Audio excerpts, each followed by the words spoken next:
बहुत पहले की बात है। एक गांव में यासीन नाम का एक गरीब धोबी रहता था, पर वह अपनी ईमानदारी के लिए पूरे गांव में जाना जाता था। एक दिन बादशाह ने उसकी ईमानदारी की कहानी सुनी और उसे अपने दरबार में बुलवाया।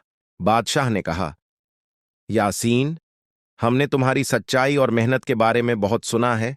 हम चाहते हैं कि तुम आज से हमारे बीवी बच्चों के कपड़े धोया करो। यासीन ने कहा, बादशाह सलामत, यह तो मेरी किस्मत है। मैं आपका यह काम पूरी लगन से करूंगा। बादशाह ने कहा, हमें तुमसे यही उम्मीद है। याद रखना, इस महल में ईमानदारी का ही सम्मान होता है। तुम्हारे जैसे लोग ही इस राज्य की असली ताकत हैं। यासीन ने कहा, ठीक है बादशाह सलामत, मैं आपको कभी शिकायत का मौका नहीं दूंगा। आपने मुझ जैसे गरीब पर भरोसा किया, मैं अपनी जान देकर भी आपका यह भरोसा टूटने नहीं दूंगा। अब यासीन रोज बादशाह के बीवी बच्चों के कपड़े धोता और अपनी जिंदगी बसर करता। एक दिन जब वह महल की ओर जा रहा था, तो रास्ते में उसे एक सुनहरा हिरण का बच्चा झाड़ियों में पड़ा मिला। वह दर्द से कराह रहा था। यासीन ने देखा और कहा, अरे, इतना सुंदर हिरण का बच्चा यहां अकेले क्या कर रहा है? लगता है बहुत प्यासा है। यासीन ने दौड़कर पास के तालाब से पानी लाया और बच्चे को पिलाया। पानी पीकर हिरण के बच्चे में थोड़ी जान आ गई। हिरण बोला, तुम्हारा बहुत बहुत शुक्रिया, भले आदमी, तुमने मेरी जान बचाई। यासीन ने हैरानी से कहा, तुम बोल सकते हो? यह तो बड़ी हैरानी की बात है। एक हिरण का बच्चा इंसान की बोली कैसे बोल सकता है? हिरण ने कहा, अगर तुम मुझे नहीं बचाते तो मैं आज मर जाता। अच्छा किया तुमने मुझे बचा लिया। यासीन ने कहा, अरे वो सब तो ठीक है, लेकिन तुम यहां पर कैसे आए? हिरण ने कहा, मैं अपनी मां से बिछड़ गया हूं। कई दिनों से भूखा प्यासा भटक रहा था।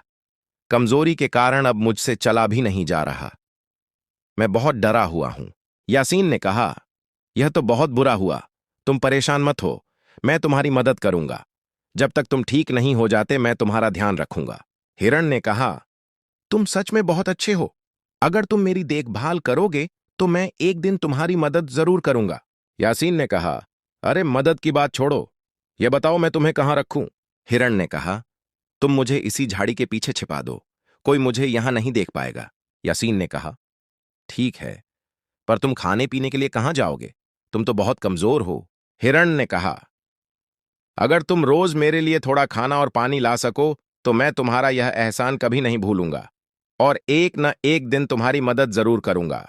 यासीन ने कहा, अरे, इसमें एहसान की क्या बात है? मैं अब राजा के महल में काम करता हूं। मैं तुम्हारे लिए महल के बगीचे से नरम पत्तियां और पानी लाया करूंगा। हिरण ने नरम लहजे में कहा, तुम्हारा दिल बहुत बड़ा है यासीन, तुम मेरे लिए इतना जोखिम उठाओगे, अगर किसी ने देख लिया तो? यासीन ने कहा, अरे दोस्त के लिए इतना तो कर ही सकता हूं ना। तुम चिंता मत करो, मैं किसी को पता नहीं चलने दूंगा। अब यासीन रोज उस सैनिक को एक चांदी का सिक्का देता और हिरण के बच्चे के लिए पत्तियां और पानी ले जाता। देखते देखते कई हफ्ते बीत गए। यासीन की सारी जमा पूंजी खत्म होने लगी।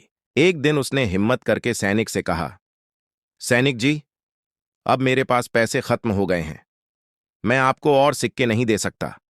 अब मैं हिरण के बच्चे के लिए जंगल से पत्तियां लाया करूंगा और क्या कर सकता हूं? सैनिक ने कहा, अरे तुम झूठ बोल रहे हो। यासीन डरते हुए बोला, नहीं सैनिक जी, खुदा के लिए ऐसा मत करो, मेरी बात तो समझो। सिपाहियों ने यासीन को राजा के सामने पेश किया। मंत्री ने झूठी कहानी सुनाकर उसे चोर साबित कर दिया। यासीन को बहुत पीटा गया और महल से बाहर फेंक दिया गया। यासीन रोते हुए गया और हिरण के बच्चे के पास जाकर सारी बात बताई। हिरण ने कहा, यह तो बहुत बुरा हुआ यासीन, लेकिन यह सब तुम्हारी एक गलती की वजह से हुआ है। मैंने तुम्हें किसी पर भरोसा करने से मना किया था ना? यासीन ने कहा, हाँ दोस्त, मुझसे बहुत बड़ी गलती हो गई। फिर हिरण और यासीन ने योजना बनाई और परियों से बात कर शहजादी को जिंदा करवा लिया। शहजादी के जिंदा होने के बाद राजा ने यासीन को अपनी बेटी से शादी करने और आधी सल्तनत देने की घोषणा की। यासीन की ईमानदारी और नेकी ने उसे उसकी गरीबी से निकालकर इज्जत और खुशी की जिंदगी दी।